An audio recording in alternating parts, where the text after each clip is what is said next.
매일 성경과 함께하는 오늘의 큐티 시간입니다. 4월 29일 오늘의 말씀은 민수기 20장 1절에서 13절입니다.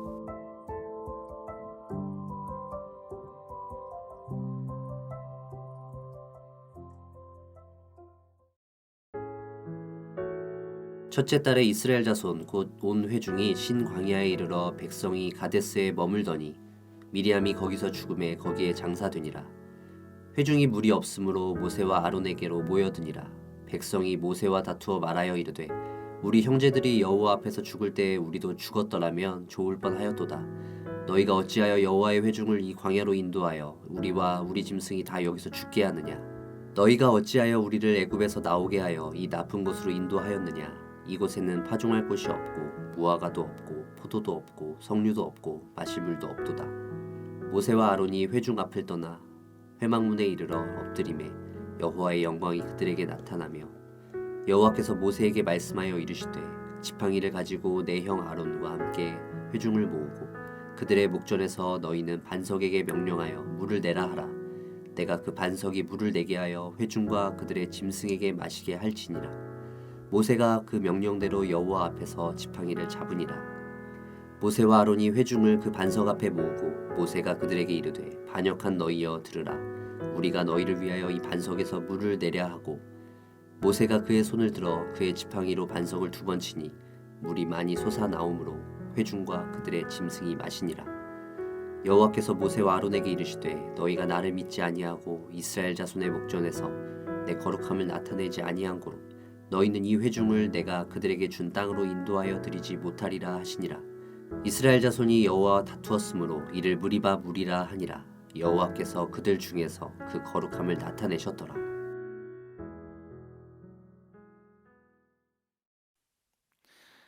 (4월 29일) 토요일 말씀은 민수기 20장 1절에서 13절까지의 말씀입니다. 민수기 20장의 시작은 시간과 장소의 정보를 알려줍니다. 하지만 그 시간의 정보가 불완전합니다. 연도에 대한 언급은 없이 그저 첫째 달이라고만 말합니다. 한편 20장은 미리암의 죽음으로 시작해서 아론의 죽음으로 끝납니다. 출애굽의 중요한 지도자였던 두 사람의 죽음은 출애굽 1세대가 완전히 끝나가고 있음을 추측할 수 있게 합니다. 그런 관점으로 다시 20장 1절의 첫째 달을 생각해 보자면 방황이 끝난 40년째 해의 첫째 달로 보는 것이 자연스럽습니다. 장소 또한 의미가 있습니다. 그들이 광야의 방황을 시작했던 그 가데스로 다시 돌아온 곳입니다. 이곳에서 이스라엘 백성은 10명의 정탐꾼의 보고를 원망과 두려움으로 해석하고 하나님의 노하심으로 긴 광야 방황을 시작했습니다. 그러니 바로 앞 19장 22절과 오늘 20장 1절 사이에는 38년의 간격이 있다는 것과 같습니다. 사실 광야 40년 동안의 방황의 이야기는 성경은 따로 소개하지 않습니다. 나중에 그들의 이동 경로만 간략히 알려줄 뿐입니다. 성경은 이스라엘의 광야 40년간의 이야기를 정말 별 관심이 없어 보일 정도로 40년의 이야기는 철저히 삭제되어 오늘 본문에 이릅니다. 이제 가나안 땅에 들어가기 직전인 40년째 해 이야기가 펼쳐지기 시작합니다. 한편 40년의 시간은 이스라엘 백성을 어떻게 변화시켰을지 궁금하기도 합니다. 하지만 오늘 이야기의 전개는 40년의 시간을 무색하게 합니다. 간단하게 요약하면 광야 1세대와 광야 2세대는 마치 쌍둥이처럼 닮아 있습니다. 적어도 민수기 20장은 광야 2세대와 광야 1세대가 다르지 않다는 것을 의도적으로 부각시키는 것 같습니다. 가데스라는 장소의 의미가 우선 그렇습니다. 그들은 40년 전 그 장소로 돌아왔습니다. 한 세대가 지나고 새로운 세대가 시작하기에 어쩌면 가장 적절한 장소인지도 모릅니다. 그러나 그것도 잠시 물이 없어 불평하는 모습은 이전과 똑같습니다. 애굽을 그리워하고 광야로 인도한 지도자를 비난하는 모습 역시 40년 전과 별반 다르지 않습니다. 게다가 여호와와 다투었다는 무리바라는 명칭은 출애굽기 17장에 나오는 출애굽 직후에 겪었던 동일한 일을 자연스럽게 떠오르게 합니다. 그런데 어찌된 일인지 하나님은 이스라엘의 원망에 이번에는 진노와 심판을 보이지 않으십니다. 언약식이 있었던 시내산 사건을 기준으로 그 이전의 백성들의 불평과 원망에 대해 하나님은 진노보다는 그들의 필요를 채워주시는 자비의 모습이 뚜렷했습니다. 하지만 언약을 체결한 다음 광야 여정에서 하나님은 이스라엘 백성들의 불평과 원망에 단호하게 반응하셨습니다. 더 이상의 응석을 용납하지 않으시고 진노하시고 때로는 심판으로 대응하셨습니다. 하지만 오늘 본문에는 그들의 원망에 대해 진노의 반응이 아니라 자비의 반응으로 응답하십니다. 문제는 모세와 아론에게 일어났습니다. 20장 6절 이하는 불평하는 백성들에 대한 하나님의 응답을 소개합니다. 시작은 좋았습니다. 모세와 아론의 기도로 시작하고 여호와의 영광이 그들에게 나타나 모세에게 말씀하셨습니다. 지팡이를 가지고 아론과 함께 회중을 모으라고 명하십니다. 그리고 회중이 보는 앞에서 반석에게 물을 내라 라는 명령을 하라는 것이 전부였습니다. 그러면 반석에서 물을 얻어 회중과 짐승들이 마실 수 있을 것이라 말씀하십니다. 그런 다음 9절에서부터는 모세와 아론의 명령 이행이 소개됩니다. 모세가 명령대로 지팡이를 잡았습니다. 하지만 그가 향하여 외친 대상은 반석이 아니라 회중이었습니다. 반역한 너희여 들으라. 우리가 너희를 위하여 이 반석에서 물을 내랴.